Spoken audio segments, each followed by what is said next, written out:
할렐루야. 여러분은 혹시 인생 중에 가족을 제외하고 내가 친가족같이 생각하고 관계를 맺어오신 분이 혹시 생각나는 분이 있으십니까? 만약에 생각나는 분이 한 사람이라도 있으시다면 왜 그런 분들에 대해서 왜 마치 가족이 아닌데도 불구하고 내가 그 사람을 가족같이 생각할까 한번 생각해 봅시다. 곰곰이 생각해 보면요, 다른 점이 있기 때문에 다른 사람과 내가 가족같이 생각하는 사람이 다른 점이 있기 때문에 누구에 대해서? 나에 대해서. 어떤 것이라는가요?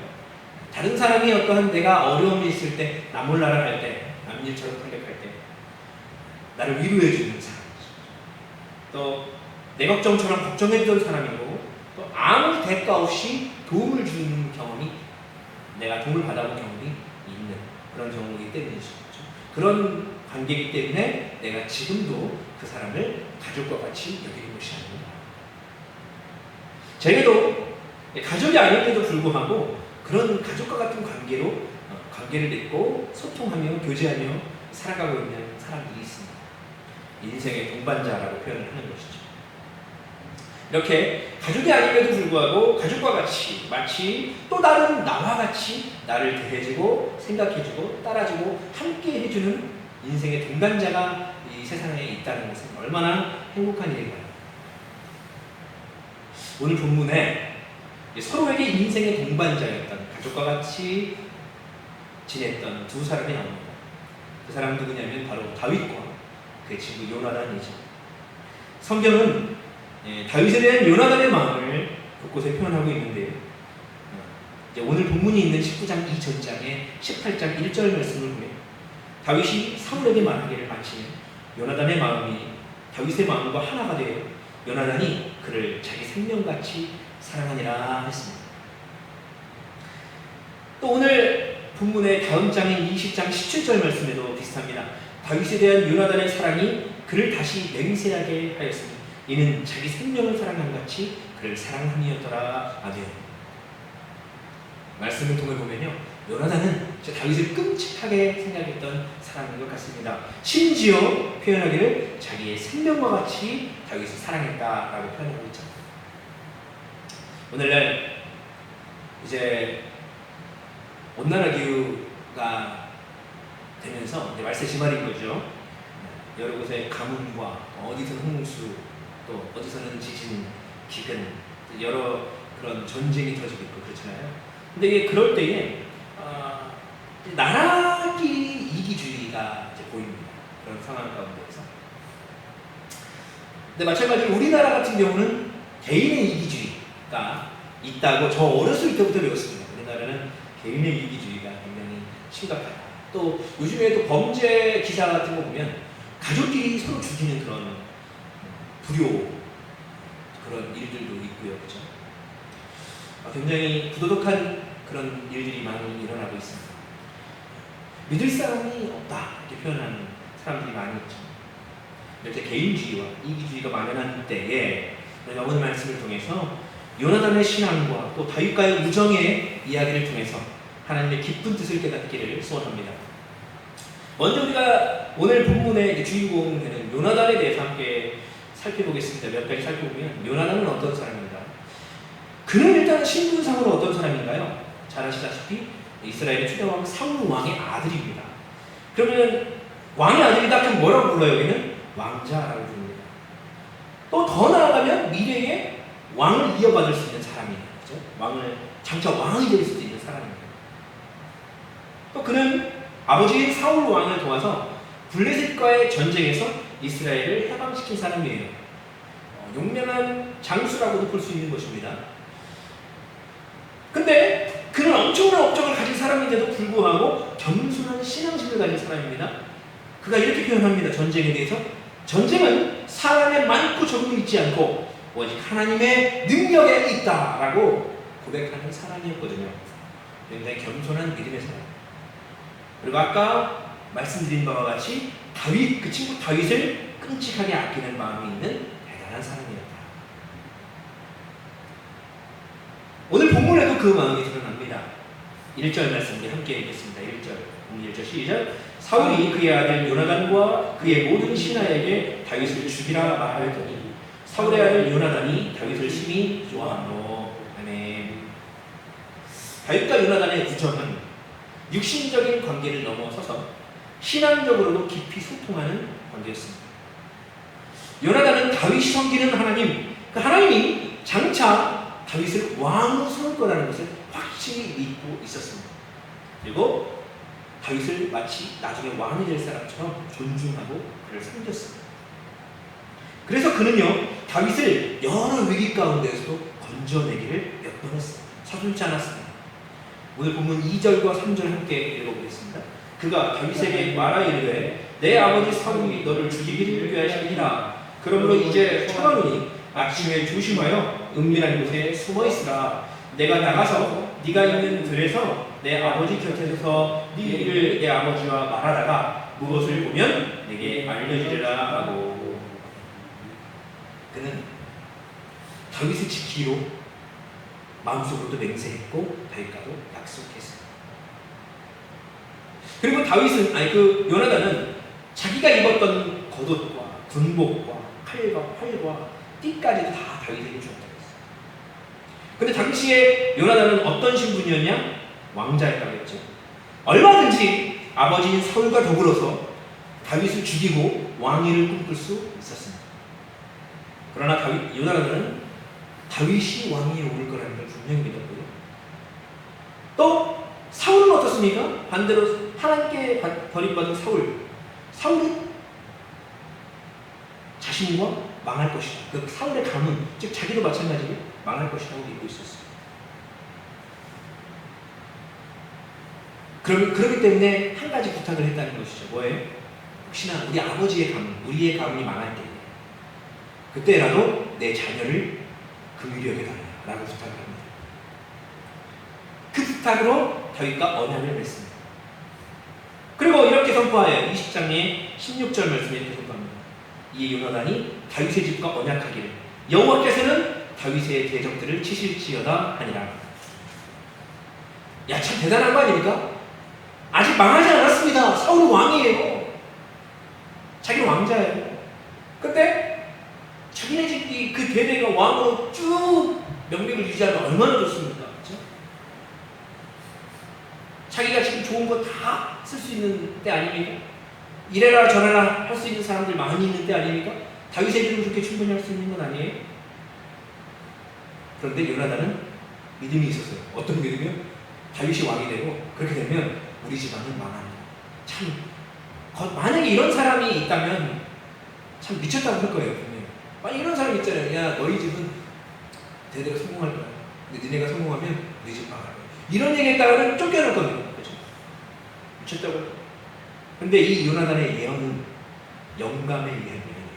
믿음에 의한 예언.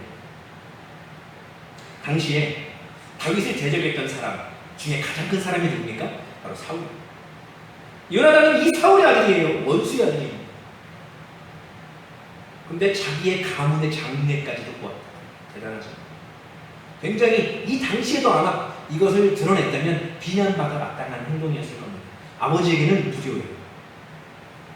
근데 실상 오늘 본문의 정황을 볼 때에 또 우리는 알죠. 다윗에게 하나님이 어떤 마음을 갖고 계시는지를 알죠. 요나단의 이 판단은 미친 판단이 아니라 어떤 판단이에요? 아주 정확하고 또 정의로운 판단이라는 것을 알 수 있죠. 이미 사울이 죄악 가운데 있지 않습니까? 감히 요나단이요, 이 믿음을 가지고 그 아버지 왕인 아버지 사울 앞에 이런 말을 하는 거예요. 4절 말씀이죠. 요나단이 그의 아버지 사울에게 다윗을 칭찬하여 이르되 원하건대 왕은 신하 다윗에게 범죄하지 마십시오. 마옵소서. 그는 왕께 득죄하지 아니하려고 그가 왕에게 행한 일은 신성입니다. 왕이시여 하는 거예요. 아버지가 아닙니다. 단순히 아버지가 아니라 왕이시여. 한 나라의 왕 앞에 얘기를 하는 거예요. 왕이시여. 다윗에게 범죄하지 마십시오. 다윗 죽이려고 하지 마십시오. 그를 헤아리지 마십시오. 언제 그가 왕께 범죄했습니까? 그는 선한 일을 해냈습니다.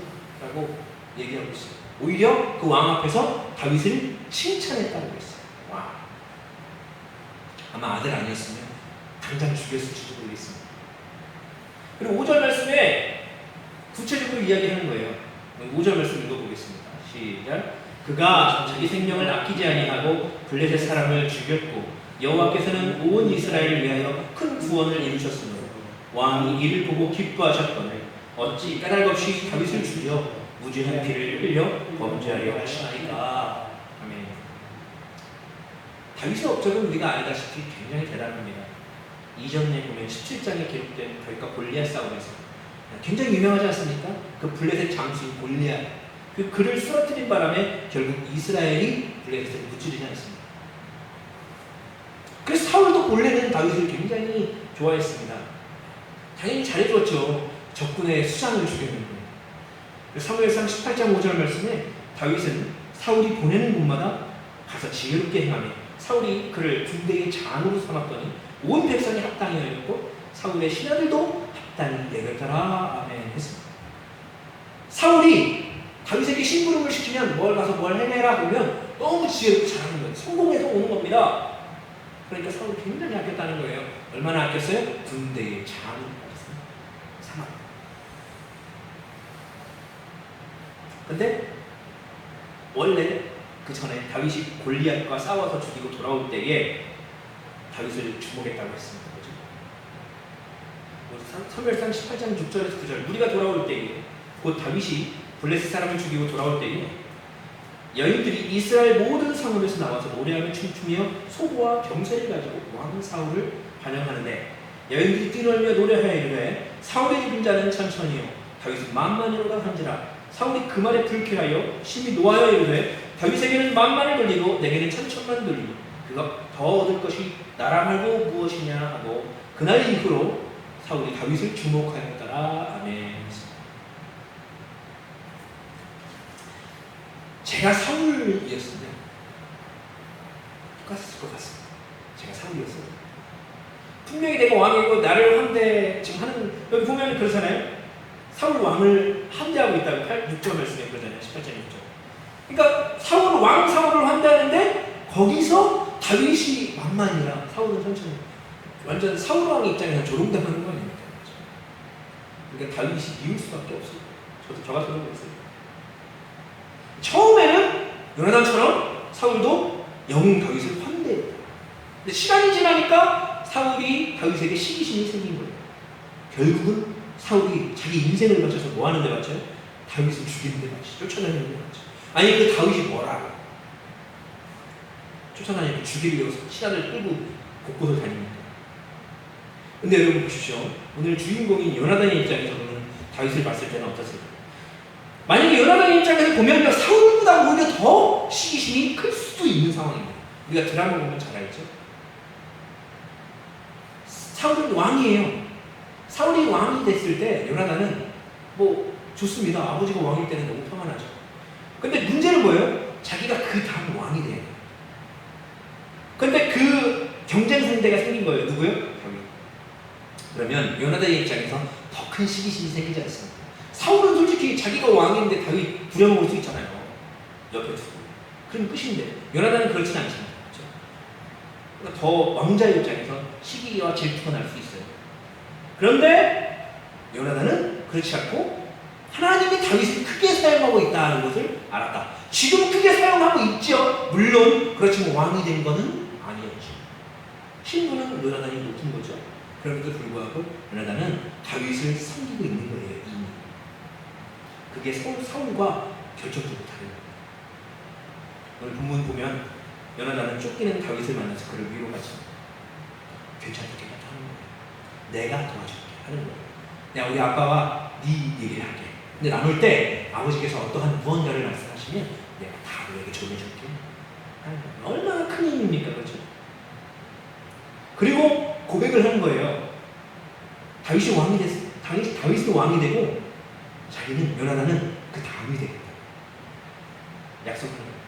근데 그 약속한 후에 다윗을 다시 만나지는 못했습니다. 왜냐? 나중에 길보아 산에서 이 블레셋과 전투에서 사울과 함께 전사하거든요. 결국 어떻게 됩니까? 다윗이 왕이 된 이후에 사울의 친족들이 다 죽임이 당합니다. 수천이에요, 수천. 근데 여기서 단 한 명 명만 사울의 가문 중에 단 한 명 살아났는데 누가 살아남아요? 바로 모디보셋. 누구예요? 요나단의 아들. 이 다윗은 그 사울의 친족 다 죽였는데 완전 180도 다른 대우를 모디보셋에게 해준 거예요. 자기 상에서 같이 식사하고 자기 아들처럼 생각하고 있어요. 누구 때문에? 요나단 때문에. 요나단과의 그 우정과 요나단이 자기를 섬겨줬던 높여줬던 거. 그리고 언약했잖아요. 그래서 그 언약을 지켜준 것이죠. 여러분, 저와 여러분도 때때로 여러 사람들과 소통하며 살아갑니다. 이를테면 직장 생활 가운데 있을 때에 우리가 사울과 같은 자리에 있을지도 모르겠습니다. 지위상으로도 약간 내가 높은, 요나단과 같은 자리에도 있을 수 있죠. 비슷한 자리. 그런데 여기서 말하는 사울의 자리와 요나단의 자리는 또 다른 의미로 해석할 수 있습니다. 우리가 사울의 자리에 있을 수 있다는 건 뭐냐면 내가 누군가를 시기하는 시기심에 매여 있을 수 있는 상황. 지금 어쩌면 내가 그 상황 가운데 있을지도 모르겠습니다. 또 어떤 사람은 요나단의 자리에 있을 수도 있겠죠. 상대방을 사랑해주고 위로해주고 인정해주는 겸손한 자리. 우리가 어느 자리에 있어야 되겠습니까? 말하기는 늘 요나단의 자리에서는 저야 될 수 있기를 소원합니다. 무엇보다 우리가 더 요나단을 통해서 깨닫고 발견해야 될 것은 무엇이냐면 그가 영적으로 깨어 있었다라는 사실입니다. 영적으로 깨어 있었다. 우리는 하나님께서 어떤 사람들을 어떻게 쓰시는지 영적으로 깨어 분별할 줄 알아야 된다라는 거예요. 쉽지 않죠. 단순히 내 유익 때문에 이유 없이 사람을 내치거나 미워하거나 시기하는 죄악의 자리에 머물러서는 안 됩니다.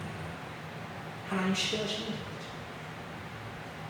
왜냐하면 또 시기와 이 질투와 미움은 결국은 우리에게 한없이 무익함만 주기 때문에. 혹시 여러분 주위에, 우리 주위에 다윗과 같은 신앙의 어떤 이웃들이 있으십니까? 혹시 그 사람이 믿음의 사람이고 혹시나 나보다 탁월한 사람이다 한다면 시기거리로 질투거리로 삼지 않게 바랍니다. 오히려 더욱 함께하기를 힘쓰고 그를 섬기기를 힘쓰길 바랍니다. 교제하길 바랍니다. 그 사람이 잘 되기를 중보할 수 있는 큰 마음이 있기를 바랍니다. 결국은 사람을 통해 역사하시는 하나님께서요, 그 사람들을 통해서, 내가 중보하는 사람들을 통해 역사하실 때에 나에게도 귀한 은혜를 베푸실 것이기 때문입니다. 할렐루야! 하나님이 그 은혜를 나에게 베푸십니다. 요나단은 자기보다 탁월한 다윗을 높여주는 사람이었습니다. 또 영적으로 깨어서 다윗이 하나님의 사람인 것을 알고 그를 중보했습니다. 그리고 그를 죽음 직전에서도 자기가 혹시나 왕에게 죽임당할 수도 있어요. 아들이지만. 그럼에도 불구하고 할 말을 하면서 그를 살려줬어. 보듬어줬어. 그를 왕 앞에서 칭찬해주는 사람이었어. 다윗과의 약속을 절대 저버리지 않는 이 요나단. 다윗 또한 마찬가지로 그 요나단과 했던 약속을 저버리지 않았죠. 그렇죠? 서로 배반하지 않았다는 이것 굉장히 중요한 일입니다. 성경에 서로 간에 많은 배반의 이야기가 있습니다. 대표적으로 우리가 많이 익히 보았던 모세오경에 또 여호수아 사사기를 거쳐왔을 때에 이스라엘 백성들의 모습을 보면 알 수 있죠. 이스라엘 백성, 하나님과 언약 백성 아닙니까? 그런데 계속 하나님의 마음을 아프게 합니다. 그래서 죄악 가운데 행하는 거예요. 하나님께서 벌을 주시면 그때 또 하나님 용서해 주십시오. 그럼 또 하나님 용서해 주시면 다시 죄악 가운데 빠지고, 하나님을 굉장히 배반하는 민족이었어요. 또 욥기에서 욥이 부자였을 때, 부유할 때는 함께 하다가 사람들이 보기에도 망하고 욥도 이제 죽어가는 그 시점에 그의 친구들은 어땠습니까? 그를 위로하기는커녕 그를 조롱하는 모습을 그리고 있죠. 또 신약에 가도 배반의 이야기들은 있습니다. 수제자 베드로, 예수님과 예수님 끝까지 예수님을 따를 것처럼 이야기를 하다가도 나중에 어떻게 됐어요? 결국 예수님의 예언대로 자기 울기 전에 3번 부인하죠. 또 베드로뿐만 아닙니다. 다른 제자들도 각기 제 길로 돌아갔다 했습니다. 사도 바울도 그런 고백을 합니다. 대만은 세상을 사랑하여 자기를 떠나갔다. 이렇게 기록합니다. 왜 이렇게 표현했을까요? 결국은 한 뜻으로 뭔가를 사역을 하려고 했다가 마음을 배신하고 돌아갔다라는 얘기겠죠. 이렇게 성경 속에도 많은 배반의 이야기들이 있습니다. 그런데 그 이야기들 가운데 늘 동일하신 한 분의 이야기가 그려 있습니다. 그 한 분이 누구냐면 예수 그리스도. 예수님은 끝까지 사랑하십니다 라고 했어요. 끝까지 사랑을 베푸셨다. 요한복음 13장 1절 말씀이죠. 6월절 전에 예수께서 자기가 세상을 떠나 아버지께로 돌아가실 때가 이른 줄 아시고 세상에 있는 자기 사람들을 사랑하시되 끝까지 사랑하십니다. 다윗을 끝까지 사랑해준 요나단, 그리고 사람들을 끝까지 사랑하셨던 예수님의 사랑. 여러분, 우리가 그 사랑을 되새기고 또 우리가 또한 끝까지 변함없는 신뢰와 사랑으로 서로를 대하는 관계들이 될 수 있기를 바랍니다. 말씀을 정리하겠습니다. 서두에 말씀드립니다. 우리가 사는 이곳은, 이 세상은 개인주의와 이기주의가 만연한 세상입니다. 그것을 풍자하듯이 그려낸 작품이 하나 있지. 바로 얼마 전에 몇 년 전에 히트했던 오징어 게임이라는 작품입니다. 오징어 게임에 나오는 많은 게임 중에 첫 번째 게임이 무궁화꽃이 피었습니다. 그 무궁화꽃이 피었습니다를 마친 후에 수많은 사람들이 죽었어요. 그래서 사람들이 그때는 이건 아니지, 이렇게 진짜 사람을 죽이면 어떡해 해서 투표를 합니다. 그래서 투표를 해서 과반 이상이 나가는 것으로, 게임을 중단하는 것으로 결정해서 결국은 사람들이 다 자기 갈 곳으로 돌아가요. 그런데요, 결국은 자기 욕심 때문에 다시 그 게임장으로 돌아옵니다. 그리고 이제 게임을 참여하면서 그때부터는 서로 언제는 동맹을 하다가도 또 언제는 배신합니다. 서로 싸우고 죽이고 넘어뜨려요. 사람의 이 죄악된 모습을 보여주는 예가 됩니다. 그게 오늘날의 세상을 반영하고 있는 이처럼 비록 우리가 서로 믿음을 주고받기 힘든 세상을 살고 있지만, 그럼에도 오늘날도 하나님은 요나단과 같은 사람을 찾으시는 이점이 있습니다. 가족 간에도, 이웃 간에도, 또 성도 간에도, 지금 예배를 드리는 우리 사이에도 다윗과 요나단과 같이 서로 신뢰하고 위로하고 사랑을 주고받는 관계가 되기를 원합니다. 그런 관계로 동역할 수 있기를 바랍니다. 서로가 서로의 다윗과 요나단들로 함께 신앙생활을 해나갈 때 하나님 주신 귀한 은혜를 누리며 살아가는 복된 저와 여러분들 될 수 있기를 간절히 소망합니다. 기도하겠습니다.